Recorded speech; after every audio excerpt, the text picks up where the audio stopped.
Semi-Industry Strategy Symposium Europe, ISS Europe. Welcome to Rzeczpospolita Studio in Sopot, Jeremy Andrzejkowski.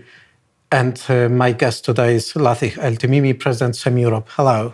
Good afternoon. Hello. Semi-Europe decided to hold its most important strategic event in Poland in Sopot.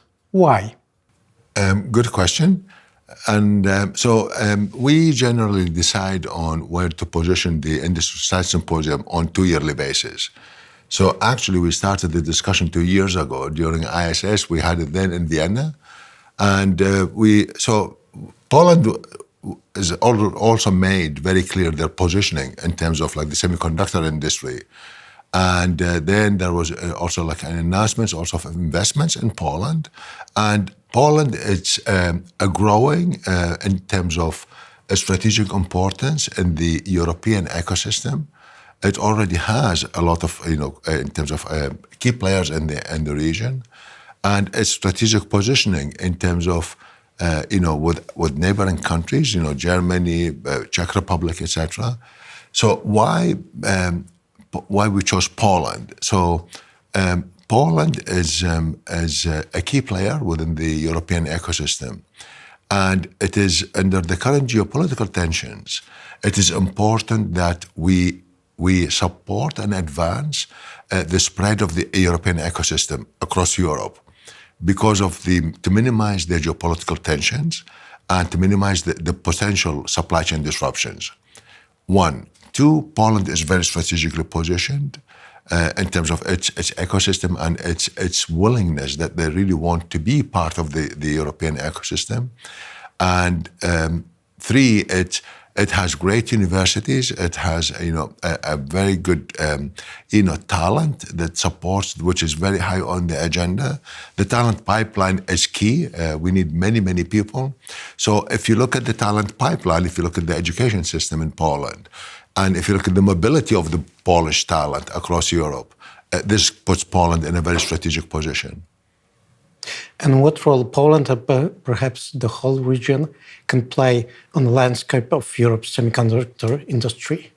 Absolutely. I think also what has happened, so the timing for this year's Industry Strategy Symposium in Poland, it actually worked out perfect timing, because we heard, let's say, 2 weeks ago, there was the Industry Strategy Symposium, the Polish chip strategy announcement, which is key. This morning also we heard from the Deputy Minister of the Ministry of Digital Affairs, announcing some great initiatives in terms of investments. So you have a great ecosystem, you have a lot of players, and the great thing is this is all coming together to really position Poland as Poland in terms of the whole European ecosystem. And according to the main topic of the event, you are focusing very much on AI. So why? How can it drive European competitiveness? Yes. So AI is it's underpinning. It's the absolute key megatrend that is driving the industry exponential growth. Today we're around 600 million and 600 billion, my apologies. And the goal is also, the projection is that it will exceed the 1 trillion by 2030. So this is a fact. The industry is growing, and it's driven by applications, driven by new industries, and these are all AI driven. We showed during the presentation this morning that semiconductor and AI, it's enabling everything in every industry. And you see more and more as the digital transformation moves forward, will become a lot more digital, and AI is a key enabler.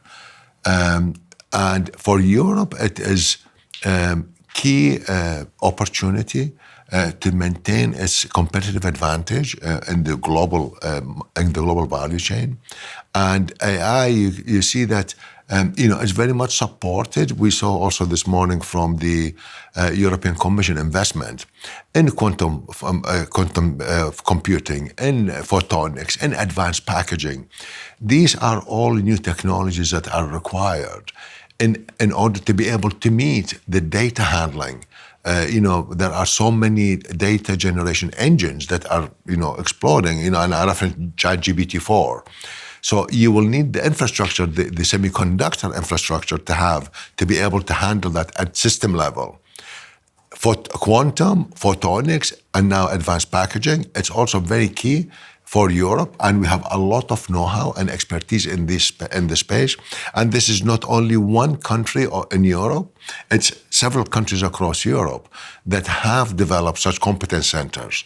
So it's a great opportunity for Europe to connect these dots and then work together collectively, collaboratively, in order to be able to really accelerate, the technology deployment and maintain our positioning, in the competitive age. In your presentation, you mentioned other trends, other mega trends. Can you say about them more to our viewers? Yes. Apart from AI, of course. So AI underpins. So it's the underpin of, the artificial intelligence. It underpins every industry. So, we're talking, for example, automotive. In order for the automotive to go autonomous, AI, you will need AI, so that you can have a much faster data handling, data analytics and feedback. Medical, it's becoming very imperative how the semiconductor and AI is being used to accelerate diagnostics, for preventive, but also to really accelerate the digital healthcare moving forward. This is AI. Agriculture, the same. Manufacturing, the same. So AI, it's the underpin of all industries, and AI demands at different applications certain technologies, semiconductor technologies. So having that vision, then the semiconductor industry needs to also be able to deliver high performance, low energy, low power consumption technology solutions, so that as the data, continues to grow, then the way at package level and at system level, also all the way down to materials, they all come together to provide a timely technology solution in order to be able to really maintain that. And as I said, it's in every industry one can imagine. AI, even we're talking like robotics, because of the talent shortage, like some industries are being very creative to see how they can bridge that talent gap, with robots, in order, or a combined effort. So AI, it really is the overarching mega trend, but this is very much enabled by the applications. And if I look at telecommunication, we're now in the deployment of 5G, but because of the exponential growth in the data generation, you will need 6G, we will need 7G in order to be able to do all that bandwidth, in order to do like the data handling and the data transfer at a proper power. The key, as I also showed this morning, the AI is absolutely of paramount drive, exponential growth, but we need to look at what are the challenges to come with that. And compute power is very clearly, energy demand is needed, is very clearly, it's what needs to be addressed. So you need to look at, in order to be able to continue the exponential growth, the energy and the power demand that is required, compute power demand that is required, it needs to be addressed by semiconductor technology solutions at all levels. And what are the main challenges on the global scene? How to build Europe's position in competitiveness with, for instance, the US and the Far East? Mm-hmm. So this is the, now, and I think particularly so this year, geopolitics, so it has always been in the background in the last year or two, but this year it has become basically the number one global industry challenge. And with a lot of the sanctions and etc., export controls, economic security, tariffs that are being triggered, from the US, then this very clearly puts. So it's a challenge. It's a huge challenge, but it's also a great opportunity for Europe to really reconsider its positioning. and come up with new policies and new paradigms to be able to Europe to work as Europe collectively, not independently. Absolutely, global collaboration is a must. It's absolutely true, but I think utilizing more of Europe's strengths and competence centers and know-how to collectively work together, that will give Europe the advantage that they can accelerate, the technology deployment, the technology solutions, and maintain its competitive advantage. About building strengths and competitiveness of semiconductor industry in Europe, I was talking to Laith Altimime, President of EUROPE. Thank you very much. Thank you very much. Thank you.